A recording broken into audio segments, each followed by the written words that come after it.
नमस्कार साथियों, all India medical students association United से राष्ट्रीय अध्यक्ष भरत बेनीवाल आप सभी को नमस्कार करता हूं, क्रांतिकारी सवाल पेश करता हूं। जैसा कि आप सभी को पता है कि जो हमारा एम्स का 80-20 का जो मामला चल रहा था, उसके लिए हम निरंतर संघर्ष कर रहे थे और इस एक साप्ताहिक कार्यक्रम में जिसमें मैंने हम लोगों ने मिलकर ये मान लीजिए कि एक राजनीतिक दबाव का जो अभियान चलाया था, उसमें हमें काफी हद तक सफलता मिली। इसके लिए मैं आप सभी को कांग्रेचुलेट करता हूं और ये कहना चाहता हूं कि जो 1 सितंबर को जो एग्जाम होनी थी, जो उसकी न्यूज हम लोगों ने उससे संबंधित न्यूज दोपहर से भी पहले ही डाल दी थी और परसों एक दिन छोड़ के उससे पहले वाले दिन भी हमने एग्जाम पोस्टपोन के लिए जब अजय चौटाला जी ने डॉक्टर हर्षवर्धन सिंह जी से बात की थी और आज भी हम लोग उन्हीं के साथ लगे हुए थे, क्योंकि हमें अच्छा पॉजिटिव उनसे आश्वासन मिला और उन्होंने दबाव जो हर्षवर्धन जी पे बनाया, उसके लिए मैं उनको तहे दिल से धन्यवाद देना चाहता हूँ। और जो हमारी वो इतनी मदद कर रहे हैं, उसके लिए मैं उनको तहे दिल से धन्यवाद देना चाहता हूँ। सभी सांसदों ने पत्र लिखे, उसके लिए मैं उनको धन्यवाद देना चाहता हूँ। 14 सांसदों से तो खुद हमने जाके खुद, और आप लोगों ने देखा भी है, हम लोगों ने आप लोगों से शेयर भी किया। और 42 से 43 विधायकों से जब विधायक दल की यहाँ बैठक थी बीजेपी की, तब हमने स्पेशली तब मिले। उसके अलावा घर घर जाकर मिले। इस प्रकार से लगभग घर घर जाके मिले, तो उनकी भी फोटोज आपसे शेयर किए। क्योंकि अपने सबसे बड़ा दुर्भाग्य ये है कि रियल में मुझे अब एहसास होने लगा है कि भी हम काम करते हैं, कितना काम करते हैं, रात दिन सुबह से शाम तक। एक दिन तो हम लगातार इतने अधिकारियों से मिले थे, परले दिन की बात है, उसी दिन हम अजय चौटाला जी से मिले थे और शाम को लेट तो अजय चौटाला जी से मिले, सुबह पूरे दिन अधिकारियों से मिले। उसमें प्रमोट का मैटर मेनली था, प्रमोट के मैटर में मिले और उसके अलावा CHO की भर्ती के लिए मीटिंग ली बकायदा, और फिर वापस चौटाला जी के पास, फिर मतलब इतनी ताबड़तोड़, क्योंकि हमें आशाएं दिख रही थी चौटाला जी के पास। उन्होंने हमें आश्वस्त भी कर दिया था, उन्होंने हर्षवर्धन जी से 2 बार बात की परसों, उसके बाद दोबारा आज वापस सुबह बात की। धन्यवाद देते हैं हम उनको। परसों भी मैंने डाल दिया था कि कैसे भी एक बार डेट भी पोस्टपोन हो जाए और CIB की बैठक होने में आसानी रहेगी।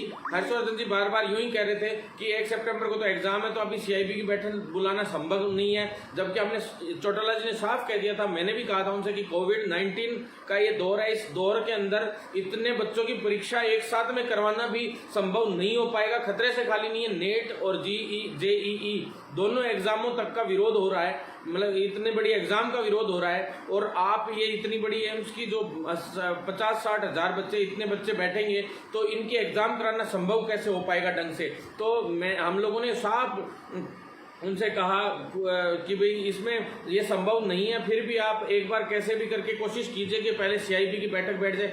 लेकिन मंत्री जी ने कहा इतनी जल्दी CIB की बैठक बुलाना संभव नहीं है, बीच में शनिवार रविवार की छुट्टी थी, आज का और कल का वर्किंग डे सेंटर में था। राजस्थान में हालांकि छुट्टी थी, रामदेव जी और तेजा जी की जयंती की, उसकी भी मैं आप लोगों को बधाई देना चाहता हूँ सभी को। और मंडे को एक वर्किंग डे था बीच में, अगले दिन एग्जाम का फिर, तो मतलब इसलिए मैं कह रहा हूं आप लोगों से कि आप लोग, जैसे आप लोगों ने 14 सांसदों से लिखवाया, 14 सांसदों को भी मैं धन्यवाद देता हूं। दिया कुमारी जी को भी मैं स्पेशली धन्यवाद देता हूं, उन्होंने हमारे सामने बात की, उसके बाद उन्होंने खुद ट्वीट भी किए, उन्होंने हमारे पक्ष में सब तरीके से पोस्ट वगैरह भी डाली, हर तरीके से। रामचंद्र बोरा जी ने भी किया, बाकी सभी सांसद, राहुल कस्वा, सुमेधन महाराज जी से, अपने अपने रमेश यादव भाई हैं, उन्होंने लिखवाया, लेटर भी लिखवाया और उन्होंने फोन भी करवाए। अन्य जो सांसद थे, अर्जुन लाल जी मीणा जी हैं, उनसे भी हमारे एक दोस्त ने लिखवाया। और काफ़ी जो स्ट्रगलिंग कर रहे थे, ज़्यादातर जो राज्यवर्धन राठौड़ जी और सभी लोगों ने लिखा, सभी ज़्यादातर सांसदों को, भगीरथ चौधरी जी को से लेटर लिखवाया, विनोद भाई और ने, तो उन लोगों को मैं धन्यवाद देना चाहता हूँ। सभी साथियों को मैं सम्मिलित रूप से धन्यवाद देना चाहता हूँ। निहालचंद मेघलाल जी को भी धन्यवाद देना चाहता हूँ। जितने सांसदों ने हमारे लिए लेटर लिखे, मनोज कुमार राजौरिया जी से, डॉक्टर राजौरिया जी से भी मैंने फोन पे बात की थी 2 बार, उन्होंने मेरे को व्हाट्सअप किया लेटर लिख के, वो लेटर भी हमने वायरल किया। सभी को धन्यवाद बहुत बहुत। ऊपर से सबसे बड़ा धन्यवाद हरियाणा के उप मुख्यमंत्री दुष्यंत चौटाला जी के जो पिताश्री हैं, दुष्यंत चौटाला जी को मैं इसलिए धन्यवाद दूंगा कि उन्होंने अपने पिताजी के जरिए से हमारी बात कराई और पूरे बात में बहुत मजबूती मिली। क्योंकि दिल्ली का जो वोट बैंक है साथियों, उसको कहीं ना कहीं चौटाला इफेक्ट करते हैं, क्योंकि उनसे जो थोड़ा सा जो कम्युनिटी जुड़ी हुई है, वो ज़्यादातर दिल्ली में क्या है, हरियाणा के लोग आके बसे हुए हैं और वो दिल्ली के अंदर वोटर्स हैं। और यहाँ तक कि जो उनका संसदीय क्षेत्र है, कृष्णानगर जो हर्षवर्धन जी का, डॉक्टर हर्षवर्धन जी का, वो क्षेत्र भी वहाँ के हरियाणा के लोग जो हमारे वो कम्युनिटी प्रभावित करती है और उसकी वजह से वो दबते हैं उन लोगों से। तो थोड़ा सा उसकी वजह से उन लोगों की कल को अगर इनका काम नहीं किया तो ये लोग हो सकता है भविष्य में हमारे साथ नेगेटिविटी बरतें। तो साथियों धन्यवाद दूंगा मैं चौटाला जी को, आप लोगों ने रेगुलर मेरा उनके साथ फोटो भी देखा हो, परसों भी सारी फोटो वगैरह वायरल की थी हमने, और एक एक बात हमने पोस्टपोन वाली बात परसों ही एक बार शेयर कर ली थी आपसे, और आज सुबह भी आप लोगों से कह दिया था कि एग्जाम पोस्टपोन होने का के लिए हमें आश्वासन मिला है एक बार के लिए। और अभी 8 तारीख को एग्जाम का भी अभी तक कुछ कह रहे हैं कि 8 तारीख का दे रखा है उसमें डेट, 8 का भी कोई फिक्स नहीं है साथियों अभी तक एग्जाम का। लेकिन मैं ये मानता हूं जो तैयारी कर रहे हैं वो 8 के हिसाब से ही करें, कोई दिक्कत नहीं है। 8 की भी डेट आगे पीछे होने की संभावना पीछे तो नहीं होगी, आगे ही बढ़ेगी, अगर बढ़ेगी तो 8 के बाद ही अगर होगा, 8 या 8 के बाद ही। और साथियों सीआईबी की बैठक बुलाने के लिए भी उन्होंने आश्वासन दिया कि मैं पोस्टपोन करके सीआईबी की बैठक 3 या 4 तारीख को बैठक बुलाने की हमें आश्वासन मिला है आज, उसके बाद ही हम वहां से चले। साथियों मैं थक के बुरी हालत हो रखी है मेरी, और आज मैं बहुत ज़्यादा थक चुका हूँ भाग भाग के। लेकिन अभी भी अगर सीबीएस के मैटर में या मेरे साथियों के लिए कहीं भी मेरी ज़रूरत हो तो मैं थकान के साथ भी चल पड़ूंगा, कोई दिक्कत नहीं है। लेकिन हमारे साथियों का काम होना चाहिए, आधी रात को भी हम उनके लिए सबके लिए तैयार हैं। साथियों इस आंदोलन को, इस अभियान को, राजनीतिक दबाव वाले अभियान को, इसको कहीं कमजोर नहीं होने देना है। और जो हमारे हरीश कांडला जी जो साथी हैं, जो यूनियन के बड़े भाई हैं हमारे, वो लोग हैं, चाहे जोधपुर यूनियन है, चाहे अदर यूनियंस हैं एम्स की, या सभी लोग हैं, वो सब लोग मजबूती से इस लड़ाई को इसी तरह से लड़ते रहे। हम लोग हमेशा उनके साथ हैं। मेरे बेरोजगार अभ्यर्थी हैं, उनको कमर कस के तैयार रहना होगा। हो सकता है SC20 के मामले में दिल्ली में अभी कुछ करना पड़े, हो सकता है कैसी भी स्थिति आ सकती है साथियों। स्पष्ट अभी तक पूरी तरह से कुछ भी नहीं है, हमारी जीत हुई है। लेकिन अभी ये एग्जाम पोस्टपोन्ड हुई, एम्स की एग्जाम पहली बार इतिहास में पोस्टपोन्ड हुई। और दूसरी बात आपको बता दूं, एम्स में कई बार बड़े घपले हो चुके, लेकिन पहले कभी मुद्दा नहीं उठाया। पहली बार हमने सीरियसली लिया, 15 दिन में, सिर्फ 15 दिन मैंने इस मुद्दे को सीरियस लिया, और उसमें हम लोगों को पॉजिटिविटी भी मिली। और कूच करेंगे हम दिल्ली की तरफ बहुत जल्द। साथियों पहले हर्षवर्धन जी का जो जवाब मिला था उसमें यह था कि भाई वो कह रहे थे कि अगली वैकेंसी में चलो हम लोग कुछ भी संशोधन कर देंगे, लेकिन इस भर्ती में तो कराना संभव नहीं हो पाएगा। लेकिन चौटाला जी ने जो प्रेशर बनाया, रियल में बहुत मैं उनको थैंक यू देता हूं। और मैं थैंक यू तब दूंगा लेकिन पूरा कि जिस दिन इसमें कुछ हो। डेट आगे बढ़ना कोई बड़ी चीज़ नहीं होती है, ये तो अपन कभी भी करा लेते हैं, कई चीज़ों की डेट आगे पीछे तो करा लेते हैं, ऐसी बात नहीं है। लेकिन इसकी CIB की बैठक और तुरंत प्रभाव से इसमें मजबूती से इसको 80-20 का जो रूल है इसको रिमूव किया जाए।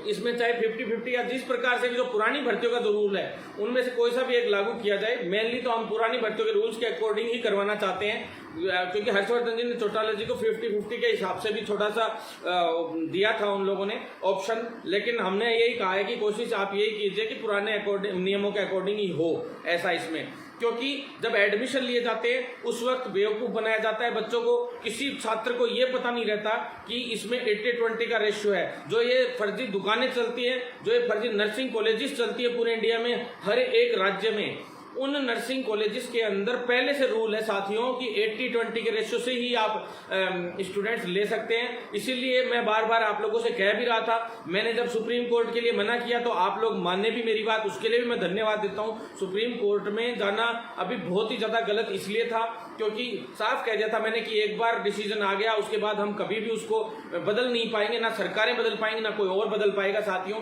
इसलिए क्योंकि 80-20 कोई वक्त पे तो सिर्फ नर्सेज 100% गर्ल्स ही ली जाती थी पुराने टाइम में, लेकिन 80-20 का रेशियो उसके बाद बना। 80-20 का रेशियो बना, लेकिन नर्सिंग कॉलेजेस जितनी भी थी प्राइवेट नर्सिंग कॉलेजेस, उन्होंने 80-20 के हिसाब से गर्ल्स बॉयज आए नहीं उन लोगों के पास, तो जो सीटें खाली रह जाती थी उनको लड़कों से ही भरते थे ये लोग। तो इस प्रकार से फिर हाई कोर्ट में भी हमारा जाने से ज्यादा बेटर था कि राजनीतिक दबाव हो और चीजें हों कई तरीके से, जैसे एम्स नर्सेज यूनियन वगैरह, ये सारे मिलके नर्सेज जितने भी थे आप लोग, तो हमारे साथी बड़े भाई लोग, तो वो लोग लड़ाई लड़ें और एकजुट रहें। मैंने एक बार पहले वीडियो डाला था एकजुट होने के लिए, उसके बाद आप लोग एकजुट भी हुए। मैंने इतना कहा कि इससे अच्छा तो इस प्रोफेशन को भेज दो, और आप लोग सभी एकजुट हुए, मुझे बहुत खुशी हुई। साथियों एकता में शक्ति है। मैं तो ये कहता हूँ जो भी अदर भी संगठन जो भी घूम रहे हैं बंद कर दो ये सब, सब बंद कर दो, तुम्हारा खुद की मेहनत करो। कुछ नहीं है संगठनों में, तुम कोई जिला अध्यक्ष बना देता है, कोई महासचिव बना देता है, कुछ भी आना जानी नहीं है साथियों। क्या काम किए हैं, ये नाम क्या क्या जिला अध्यक्ष लगा लिया। आंख बंद करके इस प्रोफेशन में, मेडिकल प्रोफेशन में आंख बंद करके पत्थर फेंक दो, जाके अध्यक्ष की महासचिव सचिव की गाड़ी पे पड़ता है। गाड़ी भी कौन सी, मोटरसाइकिल। अरे यार तुम लोग ढंग से सुधर जाओ। मतलब कई तो पैदल ही घूम रहे हैं सचिव, बस में लुमट रहा है, कोई किधर से घूम रहा है। साथियों ऐसे नहीं होता है। आप लोग मेहनत कीजिए, इस प्रोफेशन के लिए लड़ाई लड़िए, अपने आप नाम हो जाएगा। कोई किसी को कुछ करने की जरूरत नहीं पड़ेगी। कोई संगठन काम नहीं आता है, सब सिस्टम फेक है, आधे से ज्यादा 99%। आप लोगों से मैं निवेदन करना चाहता हूं कि 80-20 के मैटर में जो सहयोग किया है सभी ने, उनको धन्यवाद देता हूं। नरेंद्र सिंह तोमर जी को धन्यवाद देता हूं एमपी से, और जो राम गोपाल यादव जी हैं जो सांसद, उनको धन्यवाद देता हूं कि उन्होंने सीआईबी की सीआईबी में मेंबर भी हैं, उनको हमने आग्रह किया और उसके बाद उन्होंने स्पेशली लेटर भी दिया। प्लस उन्होंने ये भी कहा कि सीआईबी की बैठक दोबारा इस मैटर में बुलाई जाए, क्योंकि उनको भी ढंग से उस वक्त मैटर का ढंग से पता नहीं था। तो साथियों हमारे जो यूपी के जो टीम है वो जाके मिली राम गोपाल यादव, उस टीम को भी धन्यवाद देता हूँ। प्लस धन्यवाद तब दूंगा मैं सभी को जब 80-20 रिमूव हो जाएगा पूरी तरह से। साथियों ये आगे डेट बढ़ी है, इसका लाभ उठाना है हमें। 3 या 4 को बैठक हो सकती है दोबारा से सीआईबी की। तो साथियों आप लोग तैयार रहे। अगर 1% भी बैठक नहीं कराने का होता है तो हो सकता है मैं कुछ बड़ा करने जाऊं, तो उस बड़े करने के दौरान आप लोगों को साथ देना होगा मेरा। दूसरा, आप सभी से मैं कहना चाहता हूं, जितने साथी मेरे, हर चीज को हम टाइम टू टाइम कर रहे हैं। प्रमोट वाला मुद्दा है, परसों हमने प्रमोट का मुद्दा सारे अधिकारियों से बैठ के मीटिंग ली, आप लोगों ने देखा। आमने सामने बैठ के मीटिंग लेता हूं अधिकारियों से। ज्यादातर तुम्हारे कई लोग ज्ञापन सौंपने जाते हैं, फोटो ही खिंचवाने जाते हैं, शायद वो लोग तो खड़े होके ज्ञापन पकड़ाते और फोटो खिंचवा के अखबार में खबर लगवाते हैं। वाह, अरे क्या हो जाएगा यार अखबारों में खबर। तुम खुद का प्रचार कर रहे हो या काम करना चाहते हो? धरातल पे काम करो। मैंने अखबार में खबर लगवाना ही बंद कर दिया है। मैं लगवाऊं ना तो कोई गिनती नहीं रहेगी अखबारों में खबर लगवाने की। इतने इतने अखबारों में खबर आएगी मेरी जो गिन नहीं सकते आप लोग। साथियों मैं आपसे कहना चाहता हूं कि धरातल पे काम करो, बंद करो ये दिखावा करना। और सबसे बड़ी बात, जो ये अखबारों में खबर लगवाते ना, इनकी पोस्ट ही शेयर करना बंद कर दो। मैं कह रहा हूं अपने आप इस फील्ड का नाम रोशन हो जाएगा। रोज नहीं नया नेताजी उभर जाता है, बरसाती मेंढक नौकरी लग गया, पार हो गया, अपने दिखते ही नहीं उसके बाद ये। अरे साथियों इन फील्डों को बचा लो। नर्सिंग, फार्मेसी, एमबीबीएस, बीडीएस सबको बर्बाद कर दो। पैरामेडिकल में 500 नेता हो गए। अरे डेढ़ घंटे में वो भाषण सुना होगा आपने। 1.5 घंटे अधीनस्थ आयोग के सामने जाके बैठा था मेरे आह्वान पे और वो लोकेश भाई के आह्वान पे, 2 लोगों के आह्वान पे पैरामेडिकल के सभी छात्र इकट्ठे हुए। मैं ये नहीं कहता मेरे आह्वान पे, पर सभी पैरामेडिकल छात्रों के आह्वान पे एक स्टेज पे सभी को लिया और संगठनों को भी बुलाया हमने कि सभी आओ। पर थोड़ी देर बाद तिल मिला गए। अरे हड़बड़ा क्यों जाते हो भाई, काम करो ना धरातल पे। 1.5 घंटे में हमने ऑर्डर जारी करवा दिया। आज तक अगर साइट पे 1.5 घंटे के अंदर अंदर वहां खड़े खड़े में अगर ऑर्डर जारी हुआ हो आज तक, तो बता देना पैरामेडिकल का कोई। और इसी तरह से काम होंगे। लेकिन एकता बनाए रखो, एक दूसरे को दोष देना बंद करो, एक दूसरे की टांग खींचना बंद करो। चाहे पैरामेडिकल की हो, चाहे नर्सिंग की हो, चाहे फार्मेसी को, चाहे अदर हो, एमबीबीएस हो, सभी डेंटल के हो। डेंटल के तो शायद पता नहीं सो ही रहे हैं क्या। अरे भैयों जाग जाओ डेंटल वालों। ऐसे ही चलता रहा ना तो तुम्हारी तो एक भी भर्ती नहीं आती है, और भर्तियां तो आती हैं। फिजियोथेरेपी वाले हैं, उन साथियों की आज तक कैडर तक नहीं बन पाया है, काउंसिल तक नहीं है। अरे कहाँ सो रहे हो भाइयों तुम लोग जुड़ो, हम लोगों को नंबर भेजो, अपने कोर्स का नंबर नाम लिख के भेजो। हर जिले में हम लोग पूरी टीम तैयार कर रहे हैं इस बार से। लेकिन टीम भी ऐसे तैयार करना चाहते हैं कि जिसमें कोई दलाल पैदा नहीं हो जाए। अब ये भी तो है कि अध्यक्ष बनाते हैं कल को और वो दलालियां करने लगे, बदमाशियां करने लग जाए। हमें ईमानदार आदमी चाहिए जो रियल में इस प्रोफेशन का भला कर सके। इसी तरह से अगर चलता रहा ना तो ये मतलब ये फील्ड है ना, केकड़े जानते हो आप, एक टंकी में केकड़े को छोड़ दो, केकड़ा ऊपर चढ़ेगा, दूसरा केकड़ा उसकी टांग खींच लेगा, वो उसको नहीं चढ़ने देगा। तो ये जो केकड़ा चाल है इसको बंद करो और इस स्ट्रगल करो। प्रमोट के मुद्दे पे मैं आपको स्पष्ट रूप से कह देना चाहता हूं, परसों मिले, इसके बाद बहुत जल्द राजस्थान नर्सिंग काउंसिल का कुछ ही ये मान लो 2-3 दिन में ऑर्डर जारी होने वाला है। उसी के अकॉर्डिंग मैं पैरामेडिकल का करवाऊंगा और उसी के अकॉर्डिंग फिर फार्मेसी का होगा और फिर उसके अकॉर्डिंग हम कोर्ट में लेके जाएंगे एमबीबीएस और डेंटल के मामले को। फिजियोथेरेपी का भी इसी के अकॉर्डिंग हो जाएगा, जो पैरामेडिकल और इनके थ्रू। तो आरयूएचएस के लिए हम लोगों ने प्रमोट तो सभी हो चुके हैं, लेकिन जो एग्जाम्स होने थे प्रमोट तो सभी को करवा लाए साथियों। एमबीबीएस को भी प्रमोट करवा लाया हूं मैं, करवाने को तो एमबीबीएस भी प्रमोट करवा दिया था, ये तो कभी हो गया था। लेकिन MBBS प्रमोट हो गए, लेकिन जिन स्टूडेंटों के जैसे बैक है या उनको उस क्लास का एग्जाम देना है, तो वो नवंबर दिसंबर में फिक्स कर रहे थे पहले ये लोग कि भाई एग्जाम तो देना ही पड़ेगा, अगली क्लास में तो प्रमोट हमने कर ही दिया आपके कहने से, यूं कह रहे थे हम लोगों को। अरे भैया ये बहुत खतरनाक है एग्जाम देना। कोविड-19 में अभी खतरे से खाली नहीं है। आप जबरदस्ती हम अपने साथियों को किसी को खतरे में झोंकने नहीं देंगे, किसी को बीमारी में नहीं झोंकने देंगे किसी भी हाल में। आज आप परीक्षा करवाने का प्रयास करेंगे तो भी जो अभी थोड़े दिन पहले अधीनस्थ आयोग पे हुआ उससे खतरनाक, उससे 100 गुना खतरनाक RUHS पे भी होगा, स्वास्थ्य भवन पे भी और सब जगह होगा। आप लोग विश्वास रखिए, आप लोगों को कहीं भी टेंशन लेने की जरूरत नहीं है। प्रमोट की सीधी सी बात मैं बता देता हूं आप लोगों को, बहुत जल्द हो सकता है अगले वीक में, अगर समाधान नहीं हुआ तो अगले शुक्रवार या अगले सोमवार को बहुत बड़ा प्रदर्शन भी रखा जाए।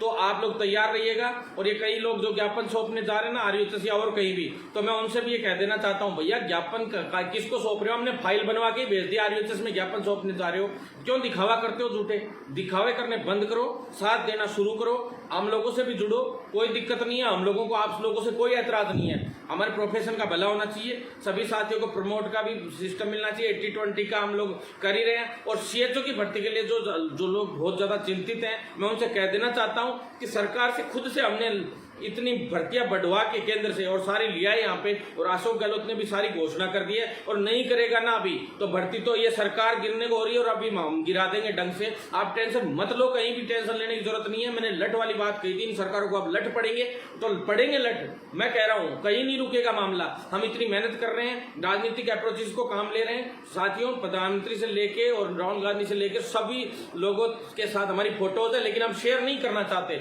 दिखावा आज तक नहीं किया किसी नेता के साथ, मैंने कभी फोटो नहीं डाली, लेकिन क्या करूं, आप लोगों को दिखाना भी जरूरी है कि ये मेहनत की वो मेहनत की। हम लोग धरातल पे मेहनत करते हैं और इतने पावरफुल है खुद भी कि किसी को दिखाने की जरूरत नहीं है। हमें खुद इतने पावरफुल हैं कि आज सांसद और विधायकों से ज्यादा तो काम खुद कराने का मादा रखते हैं साथियों, चाहे वो कहीं भी हो, विधानसभा क्षेत्र हो, संसदीय क्षेत्र हो, कहीं भी हो। अगर मैं इतनी मेहनत आज मेरे विधानसभा क्षेत्र में कर लेता ना, जितनी मैंने 9 सालों से आप लोगों के लिए की है। कई लोग कह देते हैं कि 8 साल से ये हो रहा है, वो हो रहा है, ये नहीं किया, वो नहीं किया। अरे साथियों, रोक के बैठा हूं प्राइवेट में जाने से पूरी फील्ड को अकेला।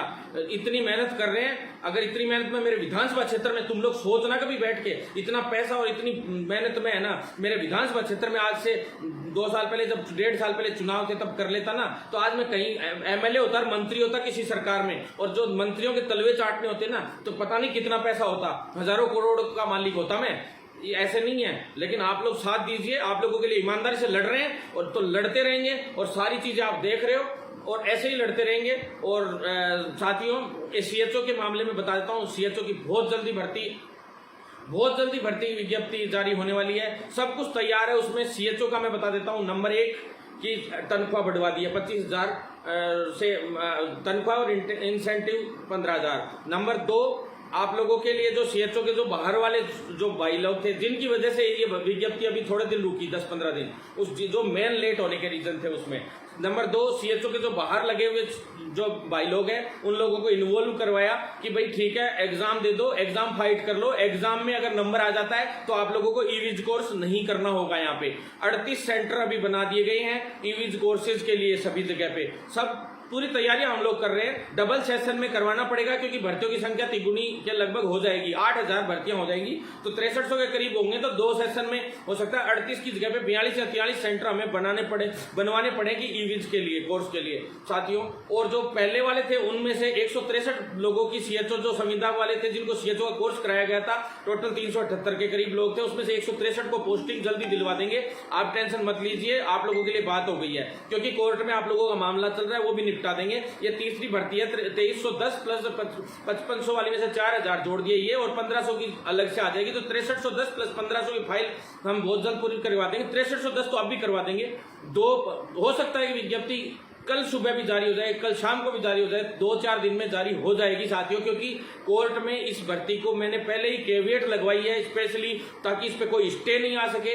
इसके सारे के सारे नियम इस हिसाब से बनवाए हैं ताकि इस भर्ती में 1% भी कोई खामी नहीं रहे, जिसकी वजह से कल को कोर्ट में स्टे आ जाए, चाहे रोस्टर हो चाहे अदर चीजें हो, हर चीज इसमें। और सबसे बड़ी बात, सभी लोग ये कहते हैं बार बार कि ये भर्ती मेरिट पे होगी या लिखित परीक्षा से होगी। मैंने भैया साफ साफ बोल दिया आप लोगों को कि एक भी भर्ती राजस्थान में हो चाहे इंडिया में हो, जहां तक मेरा बस चला, एक भी भर्ती मेरिट आधार पे नहीं होने दूंगा। सारी की सारी भर्तियां लिखित परीक्षा पे आएंगी, हर भर्ती लिखित परीक्षा पे आएगी साथियों। और आप लोगों से निवेदन करता हूं, इतना ज्यादा भ्रमित भी मत हो, लोग भ्रमित करने का प्रयास करते हैं, भ्रमित मत हो या करो। जो कांग्रेस बीजेपी वालों की, इनकी हर किसी की पोस्टें तो शेयर कर देते हो, लेकिन हमारी पोस्टें इतना स्ट्रगल करते हैं, एक दूसरे की टांग खींचना और जलना बंद करो। सबसे बड़ी बात तो जलन बहुत होती है कि ये इतना क्यों करवा रहा है। अरे भाइयों, मैं तुम्हारे लिए कर रहा हूं, मैं ना तो मेरे को नौकरी चाहिए ना कुछ और चाहिए, मेरे को कुछ भी नौकरी नहीं चाहिए यहाँ पे मेडिकल विभाग में। मैं आप लोगों के लिए लड़ता आया हूं क्योंकि मेरा प्रोफेशन है ये। मैं इसको नहीं बिकने दूंगा, नहीं बिकने दूंगा, नहीं बिकने दूंगा और लड़ूंगा ऐसे ही।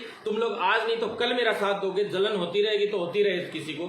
धन्यवाद साथियों। Bharat Beniwal YouTube channel subscribe करना, भरत बेनीवाल पेज लाइक करना, भरत बेनीवाल ट्विटर फॉलो करना, ताकि इस आंदोलन को और मजबूत किया जा सके, इस लड़ाई को और मजबूत किया जा सके। इनकलाब जिंदाबाद साथियों।